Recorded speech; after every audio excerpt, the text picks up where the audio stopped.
बिहार बिहार में चल रहे एसआईआर पर पहले जो सवाल राजनीतिक पार्टियां उठा रही थी वो अब आम जनता की जुबान पर आ गया है। खासकर ड्राफ्ट लिस्ट में मृतकों के नाम शामिल होने की खबर। बेगूसराय जिले की लिस्ट में ऐसे कई नाम मिले हैं जो अब इस दुनिया में है ही नहीं। कुछ तो ऐसे नाम हैं जिनको मरे हुए सालों बीत चुके हैं।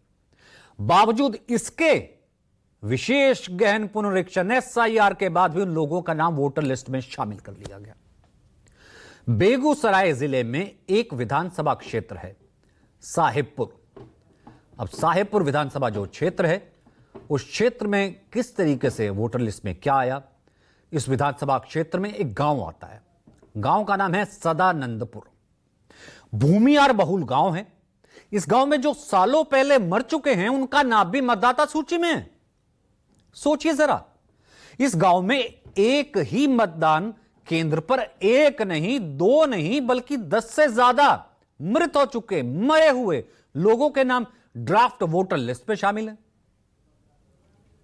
ये तो गनीमत।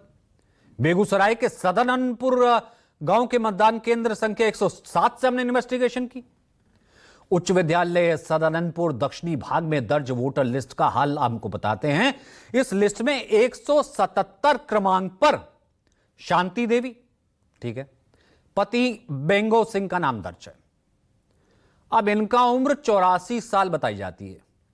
लेकिन हैरानी की बात यह है कि इनकी जून 2012 में मौत हो चुकी है। अब इसी तरह क्रमांक संख्या 413 पर है अजय कुमार सिंह का नाम। अजय कुमार सिंह, पिता वेंगो सिंह का नाम। इनका भी निधन 2018 में हो गया है। अजय कुमार सिंह शांति देवी के बेटे, मां भी नहीं है, अजय कुमार भी नहीं है वोटर लिस्ट में। यानी दोनों की मौत 2018 से पहले हो चुकी है। लेकिन बावजूद इसके दोनों का नाम ड्राफ्ट वोटर लिस्ट में शामिल है, दर्ज है।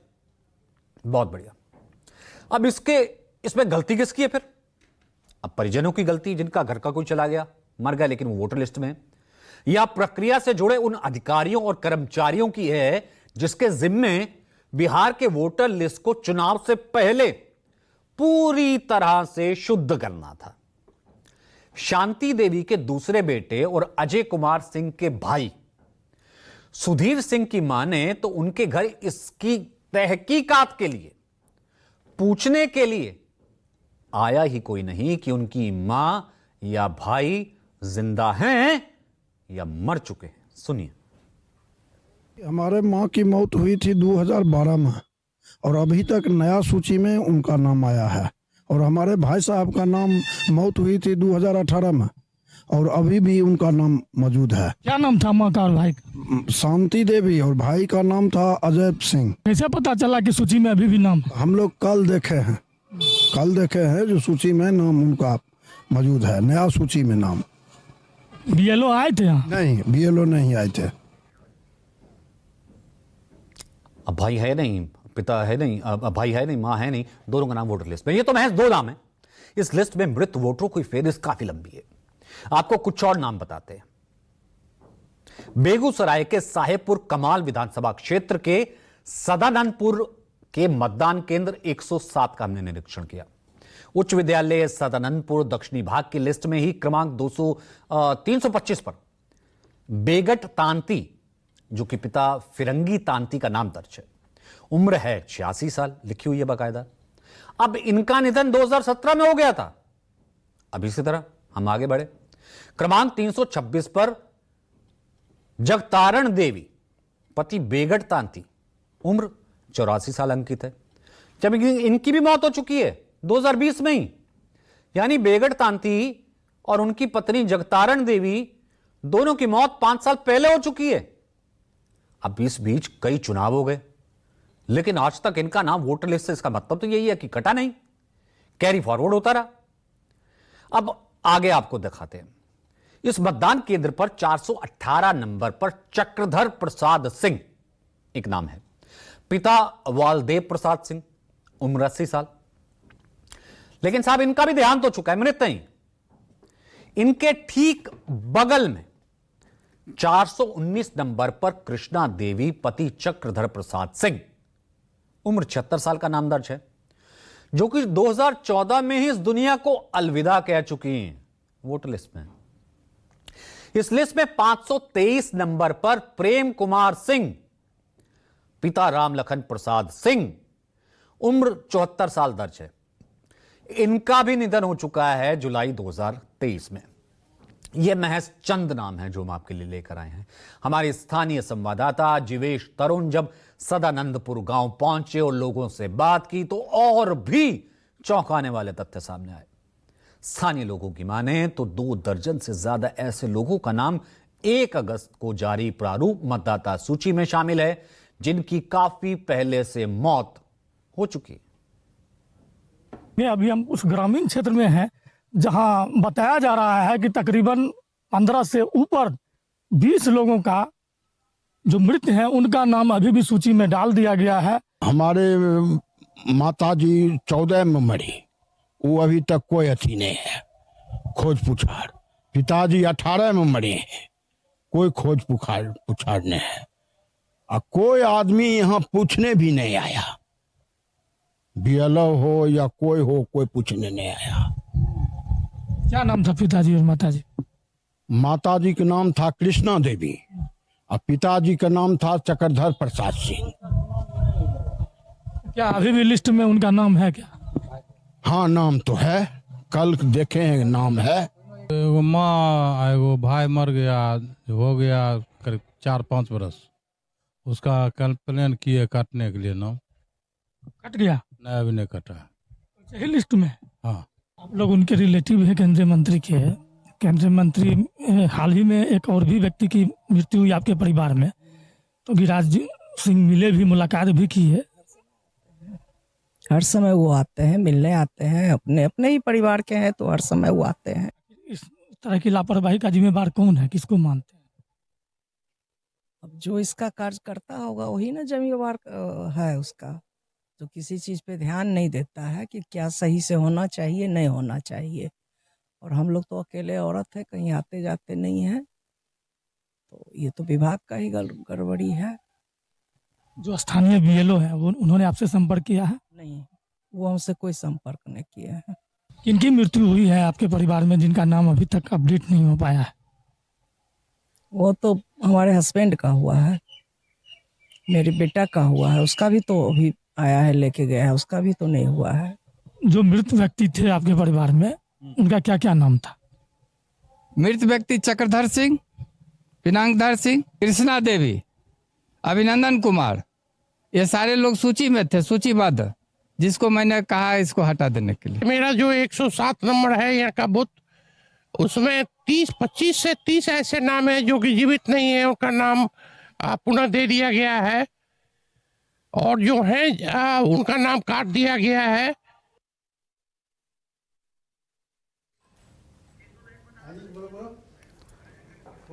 यानी कि ये नॉर्मल नहीं है, ये है स्पेशल इंटेंसिव रिवीजन। जी हाँ, यह स्पेशल इंटेंसिव रिवीजन है, तब यह हाल है।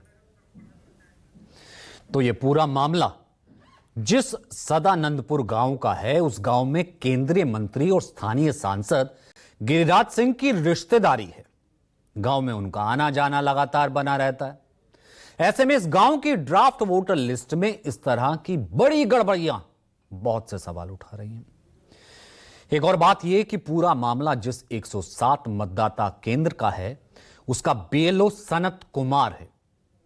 वो शख्स हैं, हमने उनसे फोन करने की कोशिश की, फोन पर बातचीत करने की कोशिश की, हमारे संवाददाता ने, हमारी टीम ने। खुद तो फोन उठाया नहीं। अब जिसने फोन उठाया उन्होंने कहा कि सनत कुमार बीमार हैं, बात नहीं कर सकते, बात हो नहीं पाएगी। आप इससे अंदाजा लगा सकते हैं जो गहन पुनरीक्षण का काम किया गया, उसकी क्रेडिबिलिटी, उसकी विश्वसनीयता कितनी है। हालांकि जिलाधिकारी तुषार सिंगला की माने तो जो भी गड़बड़ी है उसके लिए 1 अगस्त से 1 सितंबर तक सभी प्रखंडों में विभिन्न जगहों पर शिविर लगाया गया है, जहां लोग अपनी आपत्ति दर्ज कराकर नाम जुड़वा भी सकते हैं, सुधार भी सकते हैं और कटवा भी सकते हैं। देखिए, सूची में त्रुटियों को निराकरण करने के लिए एसआईआर का पूरा कैंपेन चला था। एसआईआर में जो मेजर एक्सरसाइज हुआ है वो सारी रोल को ही एक तरह से नया हम लोगों ने बनाया है। उसमें जो भी डॉक्यूमेंटेशन किया गया है, लोगों के कागज लिए गए हैं, और हमको लगता है कि पूरी जो रोल की जो शुद्धिकरण का जो ऑब्जेक्टिव होता है इलेक्शन कमीशन का, उसके मार्गदर्शन में तो ये काम एक बेहतर तरीके से हुआ है। ओवरऑल डेटा भी देखने से हम लोगों को लगता है कि हमारे जिला में 93% के लगभग जो फॉर्म मिले हैं, तो सब लोग इसमें मोटा मोटी जुड़ गए हैं। और जो बाकी जो फॉर्म नहीं आ पाए वो मोस्टली जो डेड हमारे जो मृत जो वोटर थे, मृत व्यक्ति थे, या फिर जो परमानेंटली शिफ्टेड थे, वो लोग रहे हैं। तो इसके अलावा फिर भी टाइम है, अभी 1 महीने का टाइम है। हमारे प्रत्येक बीएलओ ने डोर टू डोर एक्सरसाइज में ये पाया है कि जो पुराने भी व्यक्ति जो कि मृत थे या फिर यहाँ नहीं रहते हैं, उनका नाम अगर रोल में था, वो नाम भी अभी आने वाले दिनों में उसको हम लोग शुद्धिकरण कर देंगे, हटा देंगे। तो आपने तो टेबल मेज लगा करके वहां पर शिविर लगा दिया। अब जिसका भाई नहीं रहा, जिसका पिता नहीं रहा, लगातार कैरी फॉरवर्ड किए जा रहे हैं, वो जाकर के खुद कहे कि ये मृत हैं, नाम वोटर लिस्ट में। आपने भेजे थे घर में बीएलओ, क्या हुआ? बेगूसराय में ये हाल तब है जब ड्राफ्ट लिस्ट में पहले ही 2.25 लाख के करीब नाम छांट दिए गए हैं। चुनाव आयोग की ओर से 1 अगस्त को जारी डेटा के मुताबिक बेगूसराय जिले में 24 जून 2025 तक 22,45,144 नाम वोटर लिस्ट में शामिल थे, लेकिन एसआईआर प्रक्रिया के तहत 1,67,756 नाम हटा दिए। इनमें मरे हुए लोगों के साथ साथ जो लोग स्थायी तौर पर बिहार से पलायन कर चुके हैं, उनका भी नाम हटा दिया गया। इस प्रक्रिया के बाद अब पूरे जिले में 20,77,388 नाम ड्राफ्ट लिस्ट में रखे गए हैं, लेकिन इनमें भी मरे हुए लोगों का नाम दर्ज है। तो बिहार में इस विशेष गहन पुनरीक्षण यानी एसआईआर के जरिए कुल 65 लाख से ज्यादा वोटरों के नाम काटे गए हैं। आपको क्षेत्र वाइज एक आंकड़ा दिखाते हैं, जिससे आपको इसकी सियासी अहमियत समझने में आसानी हो जाएगी। सबसे पहले सीमांचल का इलाका। सीमांचल वो इलाका है जो कि मुस्लिम बहुल्य इलाका है। इस इलाके में सबसे ज्यादा 9.8% लोगों के नाम काट दिए गए हैं। फिर आता है दूसरे नंबर पर मिथिलांचल, जो कि ब्राह्मण और मुस्लिम बहुल इलाका है। इस क्षेत्र में तकरीबन 8.6% लोगों के नाम वोटर लिस्ट में हटा दिए गए हैं। भोजपुर स्वर्णों का बहुल्य माना जाता है, 8.54% लोगों के नाम वोटर लिस्ट से हटा दिए गए हैं, काट दिए गए हैं। कोसी बेल्ट ज्यादातर यादव बहुल्य इलाका है। इस क्षेत्र में 8% लोगों के नाम काट दिए गए हैं। चंपारण में मिलीजुली आबादी है। इस इलाके में 7.2 लोगों के नाम वोटर लिस्ट से हटा दिए गए हैं। अंग क्षेत्र ज्यादातर भूमियारों की आबादी है। इस क्षेत्र में 7.12 लोगों के नाम काट दिए गए हैं। और मगध क्षेत्र को पिछला बहुल्य इलाके माना जाता है। यहां 6.98 लोगों के नाम वोटर लिस्ट से हटा दिए गए हैं, काट दिए गए हैं। चूंकि पूरा मामला वोटर लिस्ट से जुड़ा है, तो जाहिर है इस पर सियासत तो हो ही रही है, लगातार हो रही है। बिहार से लेकर दिल्ली तक विपक्ष इसके बहाने सरकार और चुनाव आयोग पर दबाव बना रहा है, हमलावर है। विपक्षी दलों की मांग है कि इस मुद्दे पर संसद में चर्चा की जाए। इसके लिए विपक्षी सांसद मॉनसून सत्र के पहले दिन से लगातार संसद भवन के बाहर प्रदर्शन कर रहे हैं। वहीं सत्ता पक्ष की ओर से तर्क दिया जा रहा है कि जो एसआईआर को लेकर विरोध कर रहे हैं, वो चुनाव में फर्जीवाड़ा चाहते हैं। चुनाव आयोग का जो फैसला है वो बिल्कुल सही है, क्योंकि यह संविधान के अनुकूल है।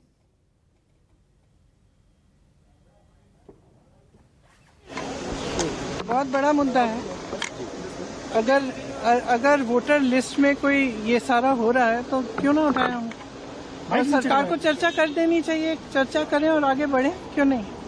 जो प्रोटेस्ट कर रहे हैं वो फर्जीवाड़ा चाहते हैं चुनाव में, और चुनाव आयोग का फैसला है।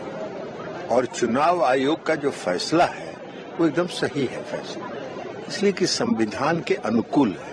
इनका क्या मांग है, क्यों मांग है, एसआईआर के विरोध का कारण क्या है? यही ना कि जो फर्जीवाड़ा से वोटर लिस्ट में घुस गया उसको वोटर बनाए रखिए। चुनाव आयोग का फैसला सही है। इतना ही नहीं, विपक्ष इस मुद्दे को लेकर लगातार हमलावर है। इसको लेकर खुद कांग्रेस नेता और लोकसभा में नेता प्रतिपक्ष राहुल गांधी और आरजेडी नेता तेजस्वी यादव आने वाले 10 अगस्त से प्रदेश के अलग अलग इलाके में मतदाता अधिकार यात्रा निकालने वाले हैं। ये यात्रा बिहार के लगभग हर जिले से गुजरेगी, लोगों को जागरूक करने का काम करेगी। तो ये यात्रा निकालेंगे। आगे बढ़ते हैं। एसआईआर और एसआईआर के बाद उसकी खामी और उसके ऊपर एनालिसिस के बाद दूसरी बड़ी कवर स्टोरी का रुख करते हैं। जो कहेंगे सच कहेंगे, सेकंड सेगमेंट, बात कैंसर की। आज हम कैंसर के बारे में नेगेटिव साइड की बात करने नहीं आए हैं। कितना खतरनाक है, क्या है, कितनी गंभीर है, जानलेवा है, सब जानते हैं। बल्कि आपको इस जानलेवा बीमारी पर नई सफल परीक्षण का रिसर्च दिखाएंगे। यह खबर है जो दुनिया के लिए उम्मीद की रोशनी साबित कर सकती है। कैंसर से जूझ रहे करोड़ों लोगं को नई जिंदगी दे सकती है। विज्ञान की जबरदस्त प्रगति के बावजूद कई बीमारियों का अब तक इलाज संभव नहीं है, लाइलाज है। कैंसर भी ऐसी ही एक लाइलाज बीमारी है। लेकिन रूस ने दावा किया है कि उसने कैंसर की वैक्सीन बनाने में सफलता हासिल कर ली है। रूस की सरकारी एजेंसी आरटी की कल एक रिपोर्ट आई। उसके मुताबिक रूस चंद हफ्तों में कैंसर के खिलाफ नए टीके का मानव परीक्षण शुरू करने वाला है, ह्यूमन ट्रायल। वैक्सीन के प्री क्लिनिकल ट्रायल में यह बात सामने आई है कि यह कैंसर के विकास और उसके फैलाव को रोकता है। मानव परीक्षण पूरा होने के बाद टीका रूसी नागरिकों को मुफ्त दिया जाएगा। यह परीक्षण मॉस्को स्थित हर्ट्सन रिसर्च इंस्टीट्यूट्स और बोकिन कैंसर सेंटर में किए जाएंगे।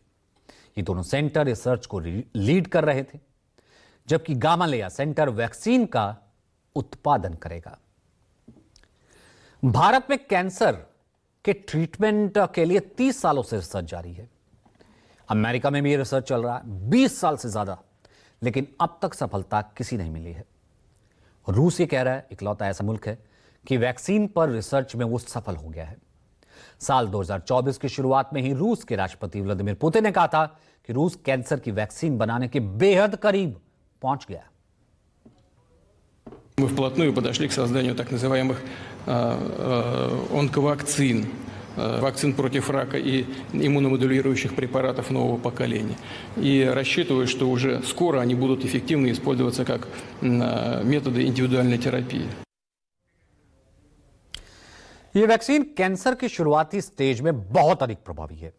हालांकि अब तक यह साफ नहीं है कि इसका किस स्टेज तक प्रभाव रहेगा, लेकिन रूसी एक्सपर्ट्स का दावा है कि यह एक बार कैंसर खत्म होने के बाद दोबारा पनपने से रोक देगी। आइए जानते हैं कि एक्सपर्ट्स का इस बारे में क्या कहना है। ये वैक्सीन इंडिविजुअलाइज्ड वैक्सीन है। इसका मतलब ये है कि हर मरीज के लिए जो वैक्सीन है अलग प्रिपेयर की जाएगी, जिसमें कि रशिया ने बताया है कि 1 हफ्ते का टाइम लगेगा। पेशेंट के ट्यूमर सेल्स को लिया जाएगा, उसके अंदर स्पेशल एंटीजेंस को निकाला जाएगा, उससे एमआरएनए बनाया जाएगा और पेशेंट के अंदर इंजेक्ट किया जाएगा। पेशेंट की जो कैंसर के सेल्स हैं उसके ऊपर एक निशानी बना देंगे ये एमआरएनए, और फिर उसके बाद में हमारी जो इम्यूनिटी है वो उसको पहचान लेगी और कैंसर सेल्स को खत्म कर देगी। तो यूजुअली जो है शुरुआत का जो स्टेज होता है उसमें सर्जरी काफ़ी प्रभावी होती है और किसी भी तरह के ट्रीटमेंट की ज़रूरत नहीं होती। बट एडवांस स्टेजेस में और मेटास्टैटिक स्टेज में, मेटास्टैटिक का मतलब है जो फैल गया है कैंसर, तो एडवांस स्टेजेस में या मेटास्टैटिक कैंसर के अंदर इस तरह की वैक्सीन का ज़्यादा यूज़ होगा, क्योंकि इम्यूनोथेरेपी जो मेलेनोमा में यूज़ करते हैं वो एडवांस्ड में ही यूज़ करते हैं। और ये थेरेपी की खास बात ये है कि इम्यूनिटी को, क्योंकि ये हमारी ट्रेन करती है, तो कैंसर सेल्स जहाँ भी हमारी पूरी बॉडी में होगी सभी जगह काम करेगी। तो ज़्यादातर इसे एडवांस डिजीज में इस्तेमाल किया जाएगा। तो इस वैक्सीन को अभी सिर्फ रूस के लिए तैयार किया गया है। भारत या दूसरे देशों के लिए कब तक उपलब्ध होगी, मार्केट में कब आएगी, कहना मुश्किल है।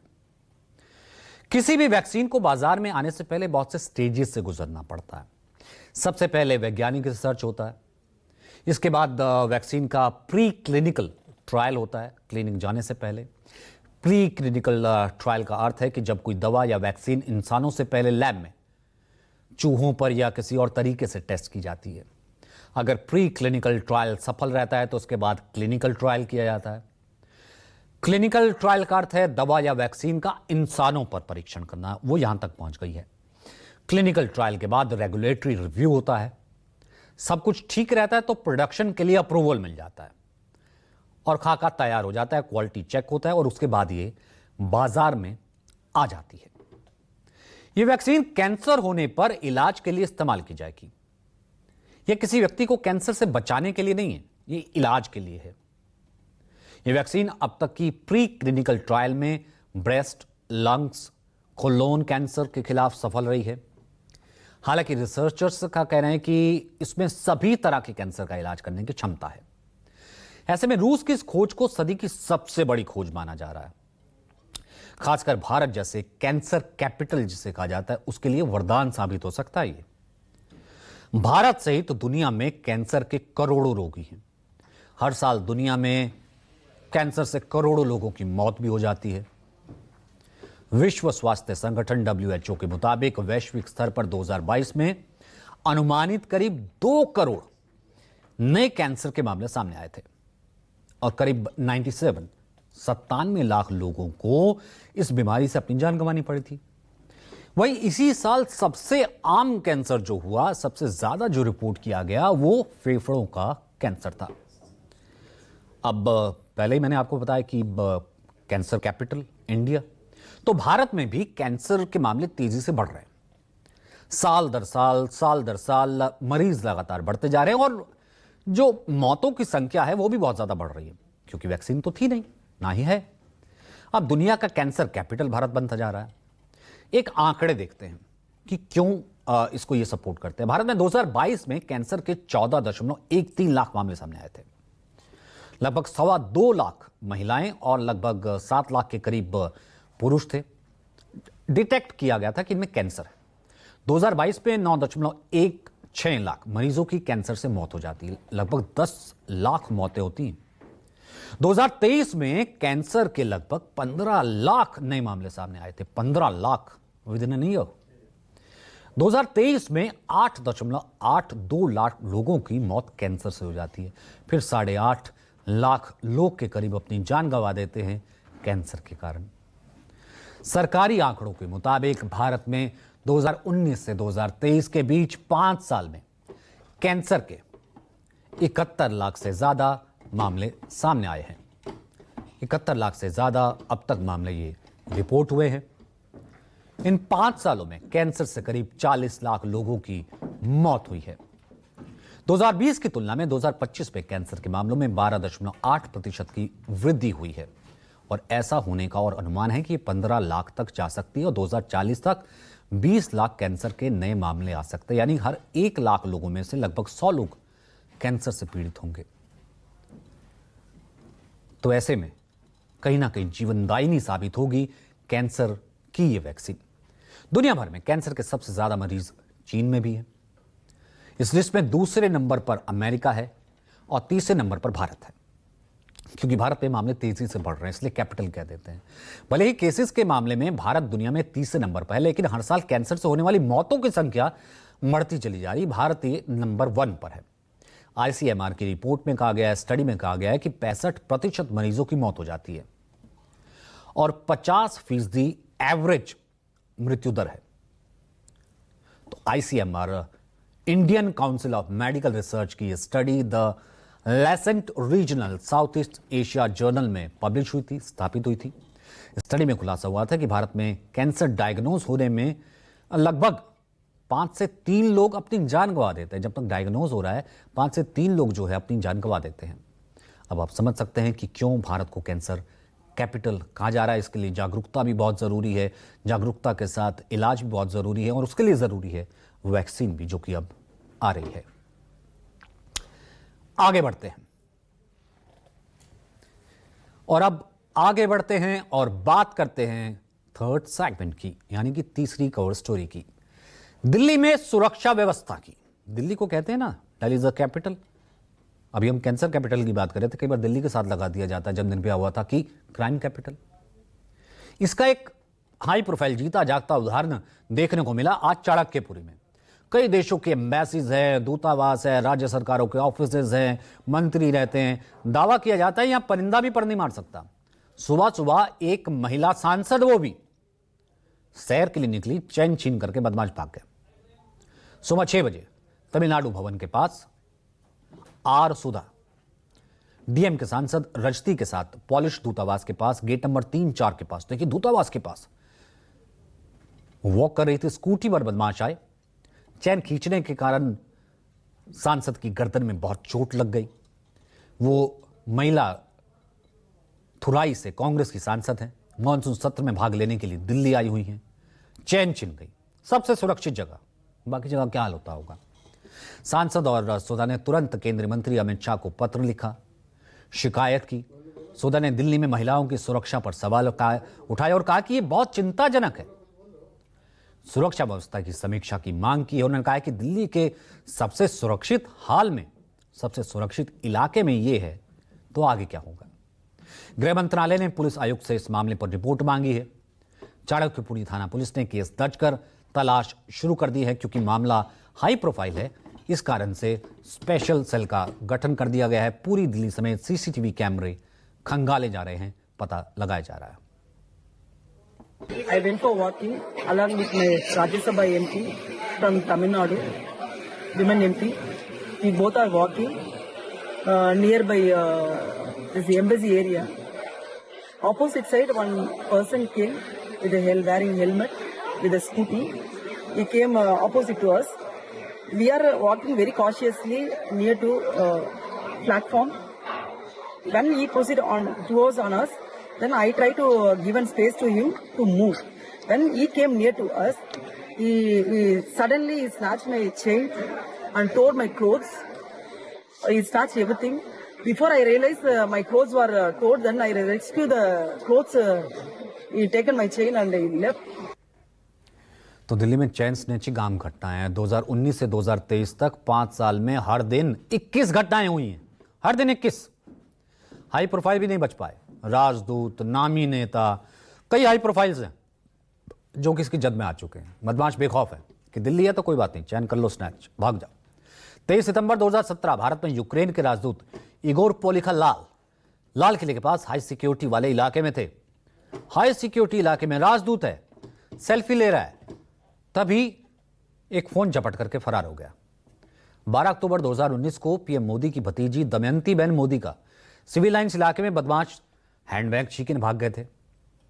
15 मार्च को बीजेपी के वरिष्ठ नेता विजय गोयल का जामा मस्जिद मेट्रो स्टेशन के पास स्कूटी सवार बदमाश मोबाइल झपट कर भाग गए।